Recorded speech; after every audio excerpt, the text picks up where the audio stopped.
This episode is brought to you by Reese's Peanut Butter Cups. In breaking news, leading scientists worldwide are conducting experiments to determine if Reese's Peanut Butter Cups are the perfect combination of peanut butter and chocolate. However, it appears the study was inconclusive, as the scientists couldn't help but eat all the Reese's. Because when you want something sweet, you can't do better than Reese's. Find Reese's now at a store near you. Expressing your love can look many different ways. And with the right jewelry gift from Blue Nile, it can truly sparkle. Blue Nile's collection of classic diamond jewelry makes for the kind of gift that speaks volumes without saying a single word. Or switch things up with a sapphire piece sure to spark conversation. Either way, Blue Nile's Diamond Guarantee ensures you get the highest quality at the best price. Express yourself with Blue Nile, the original online jeweler, at BlueNile.com. That's BlueNile.com. This episode is brought to you by Bumble. So, you want to find someone you're compatible with, specifically someone who's ready for a serious connection, totally open to having kids in the future, is a tall, rock-climbing Libra, and loves rom-coms with vegan pizzas on Tuesdays just as much as you do. Bumble knows that you know exactly what's right for you. So whatever it is you're looking for, Bumble's features can help you find it. Date now on Bumble.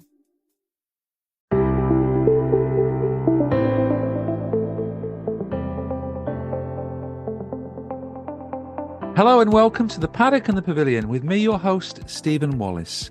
It's about time we had some racing back on the show.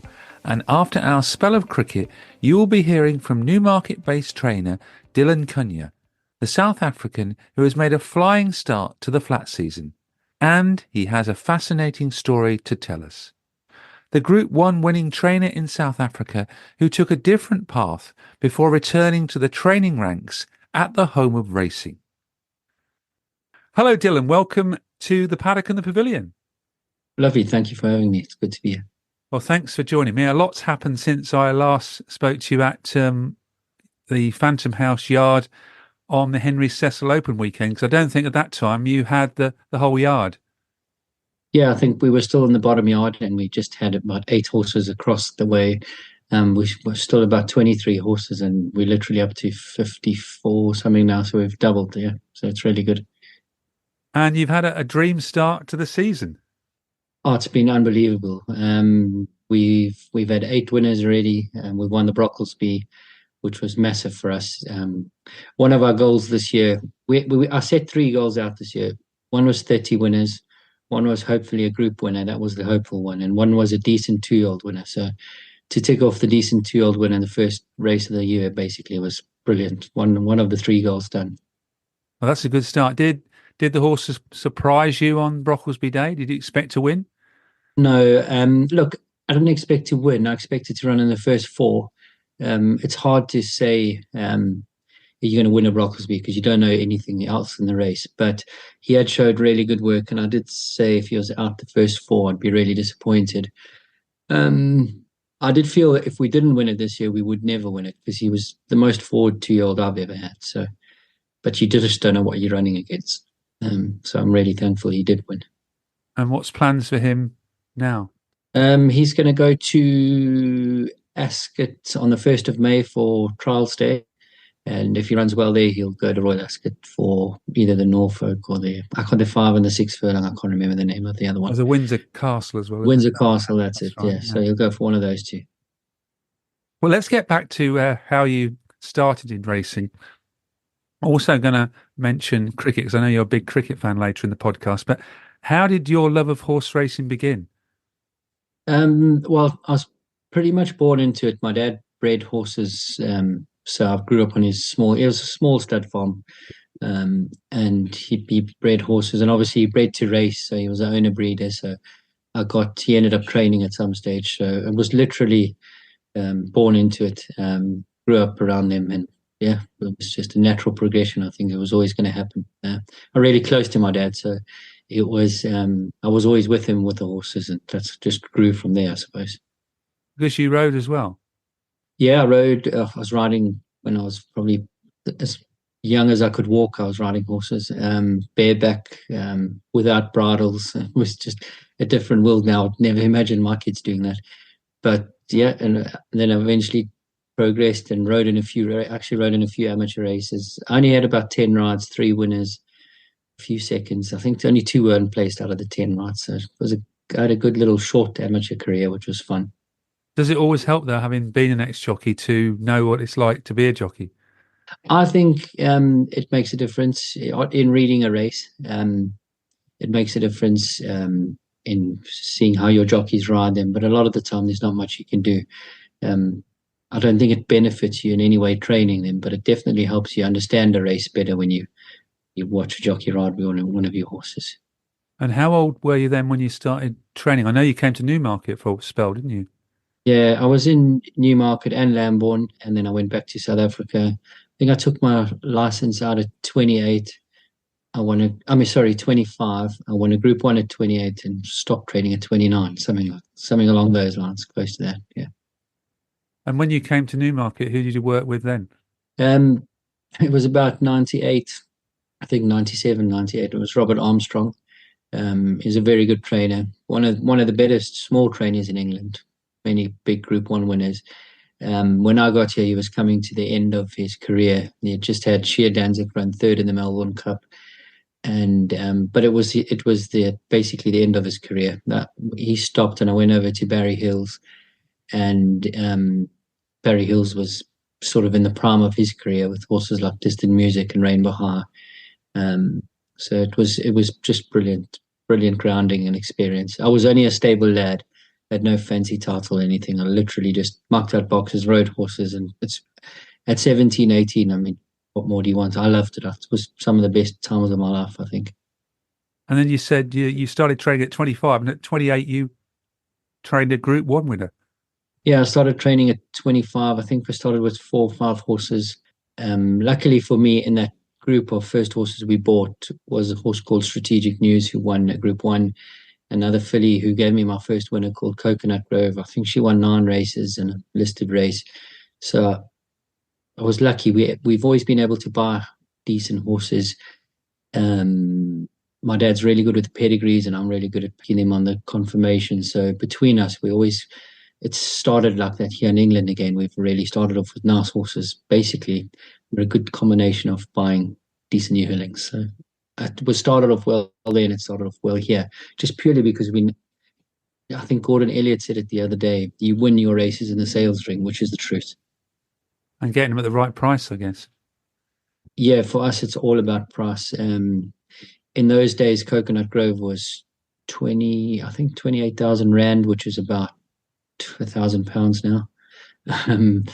And Strategic News was the bottom purchase of the Magic Million sale in Australia. He's $40,000, which is like minimal there. And then here, Silver Sword, who's probably our best horse, cost £11,000. And El Buffalo, who's got a Guineas entry now, I think he was £30,000 or £40,000, which is absolutely scraping the barrel.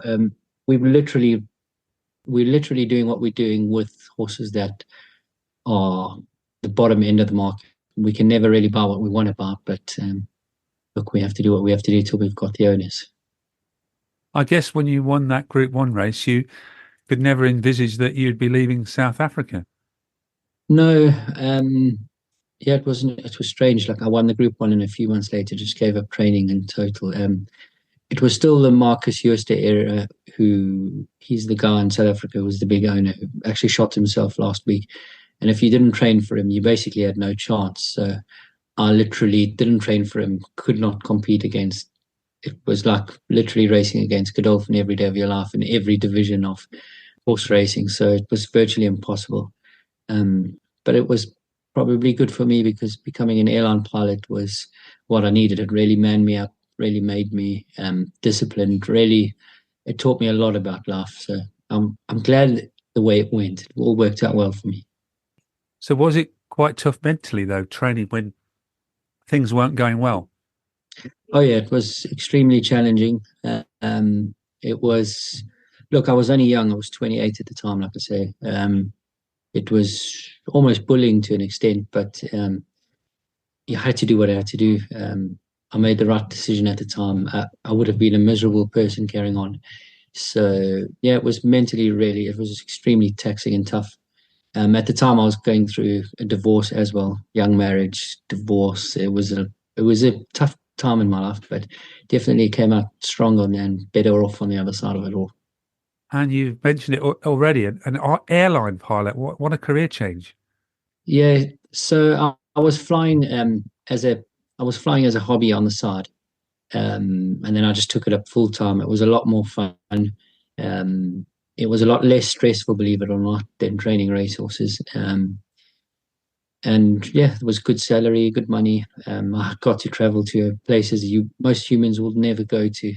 You end up in the weirdest places, meet the strangest people along the way. It's not just going from flying a small airplane to an airline. I did some charter flying and aerial surveying in between, and freighter flying in between that, and then into the airline. So it was, I mean, honestly had a fantastic 10 or 12 years doing it. I met great people and got some unbelievable worldly experience.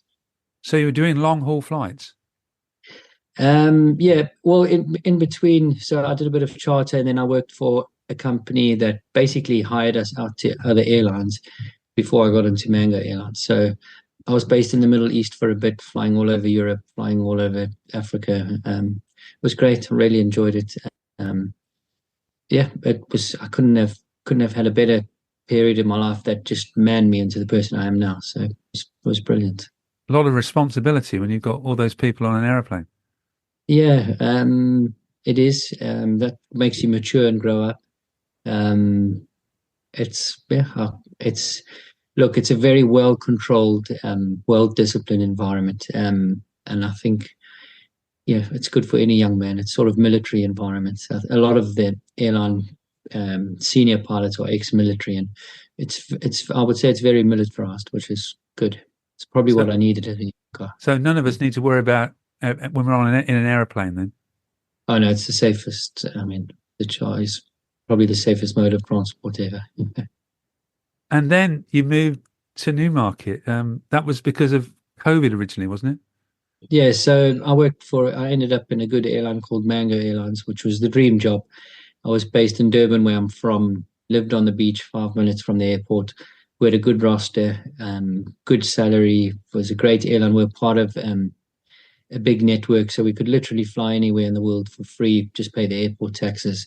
It was a dream job. And well, I did a flight to Durban to Cape Town and back, an easy day, 2 hours there, 2 hours back. And that afternoon we were all out of a job, and that was just because of COVID and obviously other issues that I couldn't carry on with the airline. But yeah, it was a big slap in the face, a big wake up. I felt really hard done by, considering I'd put my whole life into it and just worked so hard for 10 years. And I was like, oh, what now? And then Brexit was coming. I had a Portuguese passport. So I had to make a decision that year. But thankfully, it happened that year, not a year later. I wouldn't have been able to come to England because I had to come in that year. It was 31st of December was the cutoff, having a Portuguese passport. So it all just worked out how it should have. Didn't look pretty at the time, but it worked out. So it made the decision easier, the actual date, really. Absolutely. This happened in March. My last flight, I think, was the 24th of March.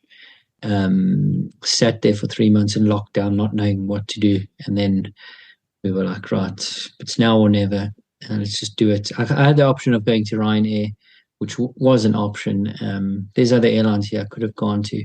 So it wasn't coming here completely without a clue what to do. But when I got here, we just weighed everything up, and it just enough living out of a suitcase was pretty much enough of that.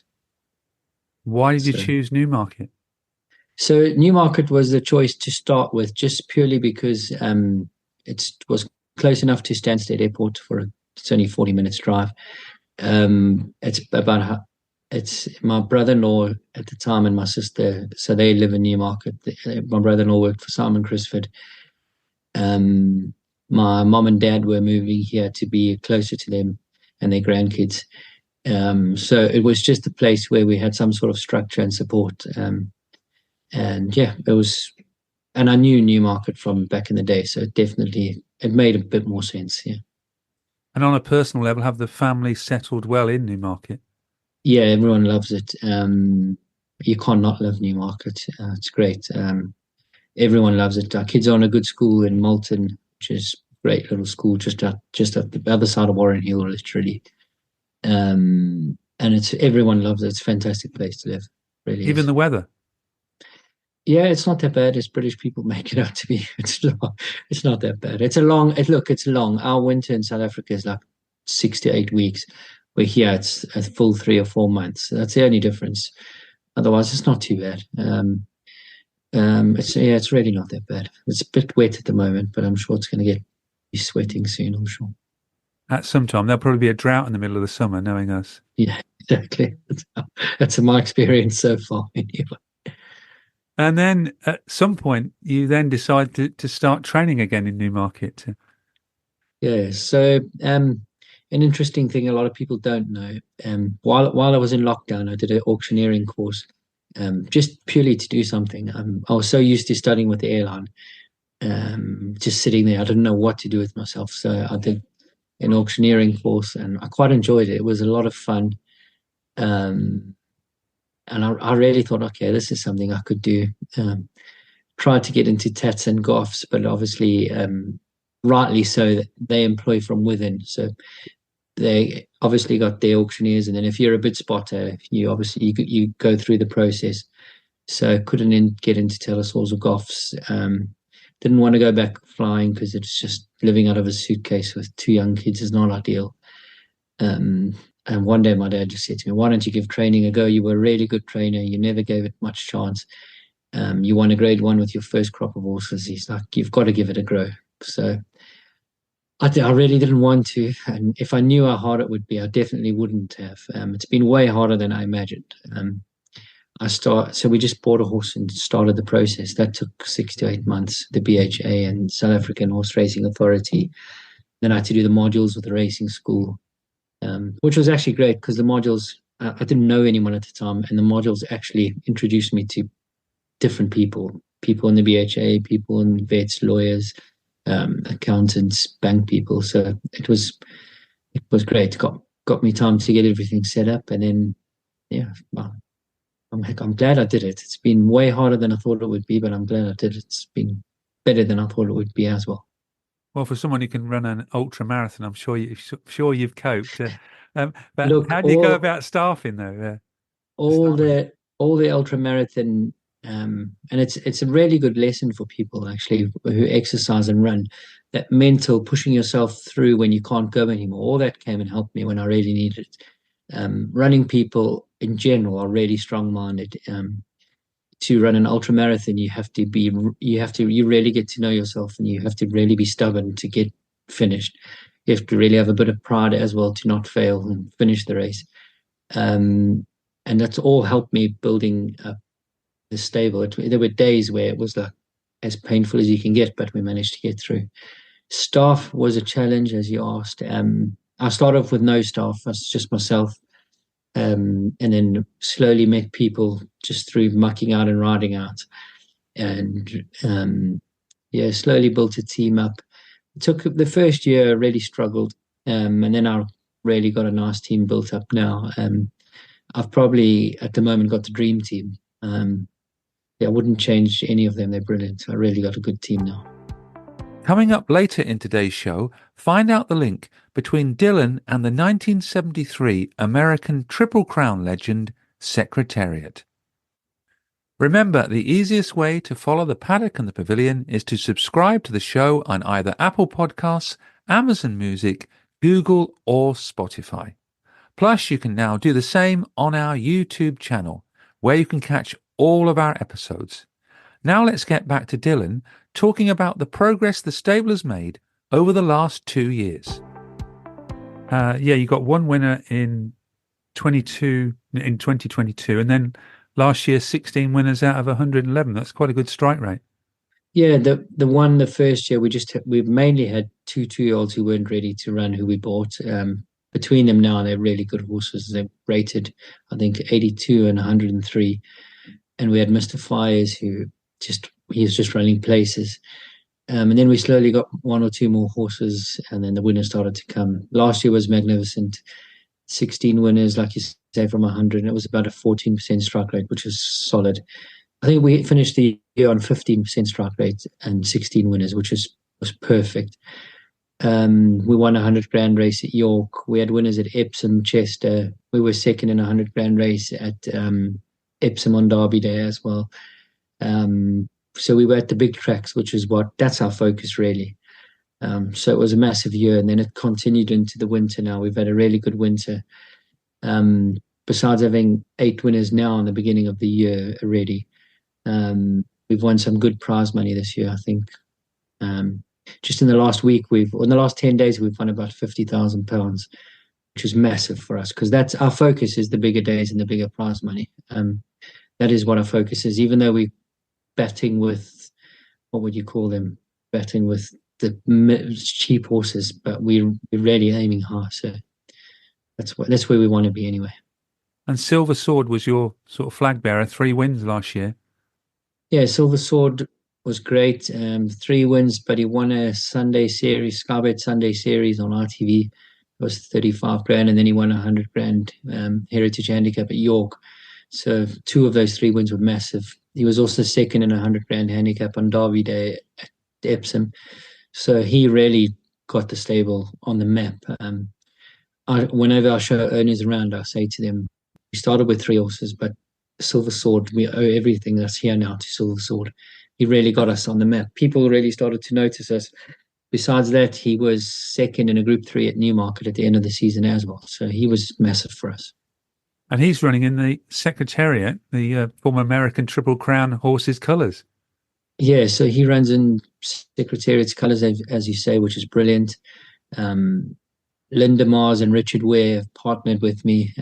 They're great people. They're basically from the Mars brand, Mars family, Spillers Horse Feeds and Mars Bars, and a whole lot of brands under their banner. They retired now and enjoy a bit of racing. They've got Silver Sword with me. They've got a really good jumper with Venetia Williams. I can't remember his name now, but he won 2 big handicaps at Ascot this year in the same colours, which is brilliant to see them over the jumps. So he won 2, I think they were massive handicaps anyway. So just in the last 6 to 8 months, those colours have won 3 really big races in England, which is exciting. And yeah, it's exciting to have a big owner like that, and hopefully we have a good year for them. And are you a different trainer now than you were when you were in South Africa? I think I'm the same trainer as in with the horses. I just think I'm mentally a lot stronger. And yeah, I wouldn't be bullied like I was bullied back then. I was only 25 to 28. I didn't know where I stood now. I wouldn't stand back for anyone. I'm a lot stronger, a lot tougher. Yeah, so the only difference is my personality now. So I'm just a lot stronger and tougher than I was back then, but still train the same way. I just weird. I have a really good feel for a horse. That's why I never want to get too big. I just feel like I connect with my horses and really get them. I just understand them. Don't overdo them. Don't underdo them. So I think if you get too big, you lose that. So I'm hoping to just stay a nice size, round about where we are now. But obviously, I'd like to up the quality. Expensive horses would be nicer. And what's it like working with your dad? It's great. He's retired now, so he doesn't come in much anymore. But he does the sales with me, and so I have a really good sales team. I have my dad who does the pedigrees on the yearlings, and then I do the physicals, and then we've got Jordan Hopkins, who's a form guy, and he buys the horses and training, and then I do the physicals. So we have my dad buying the yearlings and the breezes, Jordan buying the horses and training, and I just look at all of them, and then between us, it's working. I mean, we've had a horse like Asgard's Captain, who's had 7 runs, 4 wins this year.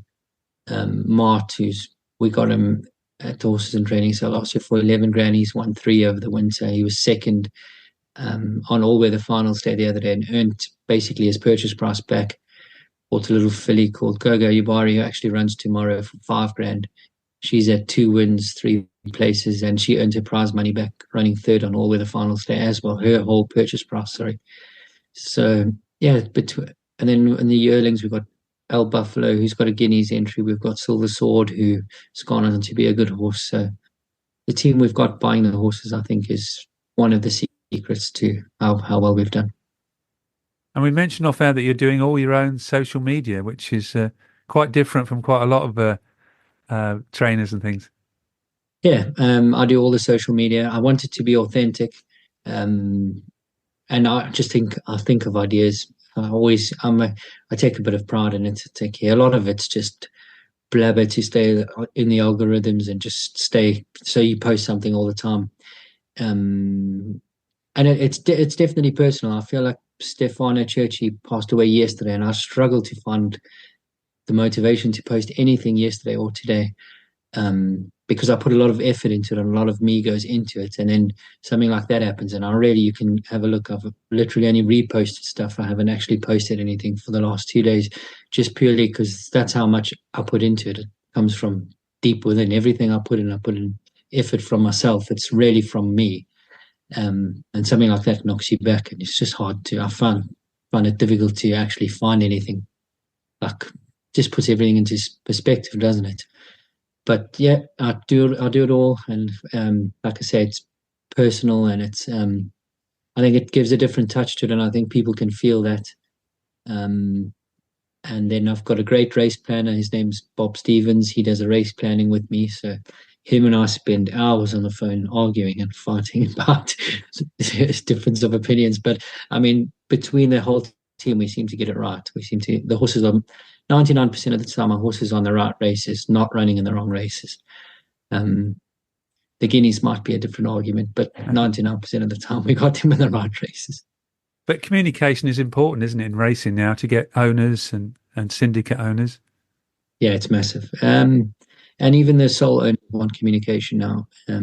It's a whole different world to when I was training back then. Communication is probably one of the biggest things to training horses right now. Owners, look, you're available on your phone all day. Owners want to know what they pay big money for these horses. The monthly keeps no joke, so they want to know what's going on. They want to know plans. They want regular updates. They want to see. You've got to advertise yourself. It's free social media, so you might as well use it. Hey, it's Kaylee Cuoco for Priceline. Ready to go to your happy place for a happy price? Well, why didn't you say so? Just download the Priceline app right now and save up to 60% on hotels. So whether it's Cousin Kevin's Kazoo Concert in Kansas City, go Kevin, or Becky's Bachelorette Bash in Bermuda, you never have to miss a trip ever again. So download the Priceline app today. Your savings are waiting. Go to your happy place for a happy price. Go to your happy price, Priceline. Expressing your love can look many different ways. And with the right jewelry gift from Blue Nile, it can truly sparkle. Blue Nile's collection of classic diamond jewelry makes for the kind of gift that speaks volumes without saying a single word. Or switch things up with a sapphire piece sure to spark conversation. Either way, Blue Nile's Diamond Guarantee ensures you get the highest quality at the best price. Express yourself with Blue Nile, the original online jeweler, at BlueNile.com. That's BlueNile.com. Isn't the point of traveling to get away from it all? To feel the best you've ever felt? Then maybe you should check out Aruba. You'll spend your time relaxing on cool, white, sandy beaches and floating in healing blue water. You'll meet locals brimming with gratitude for an island that redefines what a paradise can be. When your trip comes to an end, you won't need another vacation because you just had the vacation. That's the Aruba effect. Plan your trip at Aruba.com. Well, changing sports, you're also a big cricket fan, that's right? Yeah, massive cricket fan. I was a really good left-hand bowler back in the day. Not the best batsman, but I was a really good bowler. I'm sure I played Maritzburg College, who's one of the biggest schools in South Africa, and took 7 for 32 once, 7 wickets for 32 runs. So that was good back in the day. And you used to go to the Boxing Day test, I think you told me. Yeah, basically it's a family tradition. It's the one thing I really miss when I'm here. Durban usually held the Boxing Day test, as you would know. We never missed Australia, England, India, whoever came, Pakistan. We really never missed that. Spend the whole 5 days there. Even when I was an airline pilot, I'll take those 5 days as leave and just spend the whole 5 days there. I love Test cricket. I was lucky to grow up in the when South Africa came back into in the international scene, and it was like John T. Rhodes, Alan Donald, Fanie de Villiers, all the great, just great cricketers. It was a great era to grow up and look up to. Well, England have always done quite well on touring South Africa, and we won't mention, of course, the 1992 World Cup semi-final when you needed 22 off one ball. Off one ball, yeah. Duckworth-Lewis method. It's funny, as great a cricketing nation South Africa is, they've choked at every single World Cup final. So, look, just a bit of banter, but there's a lot of South Africans in the English cricket team who've won the World Cups. Like yeah, we've Andrew had quite a lot of Strauss, South Africans. Kevin Peterson, Andrew Strauss, David Milan at the moment. There's a lot of them, but we just can't seem to get it right at the World Cups. I don't know what happens. Well, you did crush us in the group stage of the 50-over World Cup, and you did get to the semi-finals where we flunked out in that tournament. Yeah, it's about as far as we always get. But it is, it's a great country for cricket as well, because you have beautiful summers, often big thunderstorms which affect the games. It's just, you would know, having been there, it's just a great cricketing country. It's one of the nice things about living in England. It's one of the reasons I was happy to move here. Is it's a very big cricketing country, it's a very big football country, a very big rugby country, and those are the three big sports in South Africa. So I'm a massive Arsenal fan, massive cricket fan, and I enjoy the rugby. So it's been like, I feel like I'm at home here. There's a lot of sport going on, which is brilliant. And have you managed to get to see any test matches since you've been here? No, I do plan on going. I'll have to do Lords. I really want to go to the Oval, and I've got my race planner. Bob is a mad Leeds cricket fan and a mad. He's from Leeds, basically lives here now. But him and I, we're definitely going to do a Headingley Test match at some stage. He's told me it's something that has to be done, so it's all firmly in the plans. The last 2 years have just been way too much hands-on. I'm starting to get a little bit more hands-off now, where people doing stuff, but like I can go to Ireland tomorrow for the 2 days, where a year ago I struggled to do that. So I will get more time for more cricket soon. Well, that's good to hear. Back to racing, I've detected that you're looking for quality rather than quantity at Phantom House. It's the focus is quality, but look, we don't have the budget to buy quality. We have no budget. We mostly buy on spec and resell afterwards, which is a high risk game, but we don't have a choice really. But it is quality. It is a big focus of ours. We've managed to find the quality for value. Like I said to you, Silver Sword cost 11 grand. El Buffalo was 30 or 40. Horse like Ascot's captain, who's won 4 races from 7 starts this year, was 18 grand.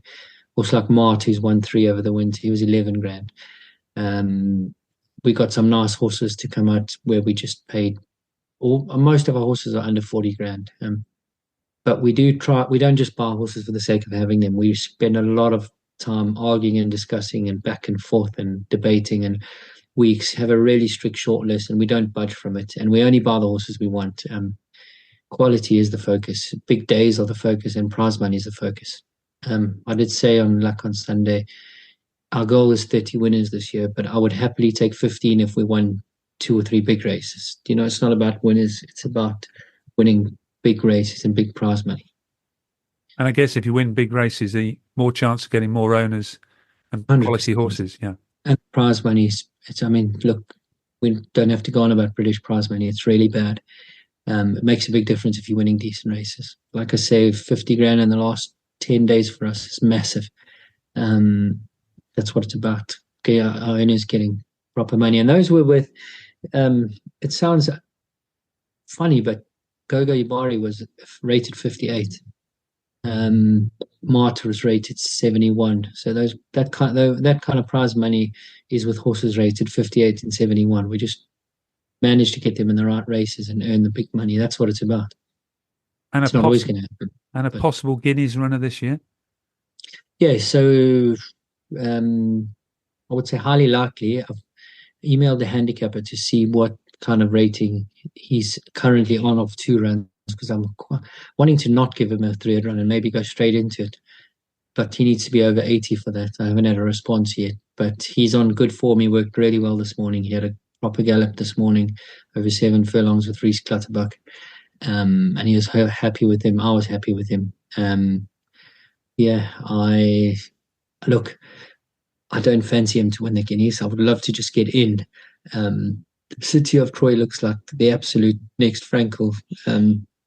But once you're running for a place, then I'd be happy with running 4th or 5th. It would be amazing. But at this stage, it would be just good to get in. And with the Craven meeting coming up shortly, will you have some runners there? Not really. We just don't have anything ready for it. Possibly El Buffalo, if the handicapper doesn't let me know where he stands, could have a run in a conditions race there if the ground dries up. Otherwise, not really. Just don't have anything lined up for it. But will you be at the Breeze Ups, I guess? Yeah, I'll be at the Breeze Ups. We do our open day, spring barbecue, open day on the 14th, the Sunday, and then we'll be at the Breeze Ups. I'm off to Banshire House tomorrow to look at all Con Monane's Breeze Ups for that sale as well. So the homework's already been done. We're ready, getting prepared for it, put it that way. Well, thank you very much, Dylan, for joining me on the Paddock and the Pavilion. It's always great to speak to someone who follows horse racing and cricket. Lovely, yeah. Love cricket, love the horses. It's brilliant. I think a lot of people enjoy the two sports. Two great sports. Yeah. Thank you very much. Thank you. Sports Social Podcast Network. At Bet365, we don't do ordinary. We believe that every sport should be epic. Every home run, every hit, every inning, every play. From the moments that are legendary to the ones that fly under the radar. See for yourself when you sign up today and get $150 in bonus bets when you bet just $5. Whatever the sport, whatever the moment, it's never ordinary at Bet365. 21 plus only. Must be physically located in Virginia. Gambling problem? Call 1-800-GAMBLER. Terms and conditions apply.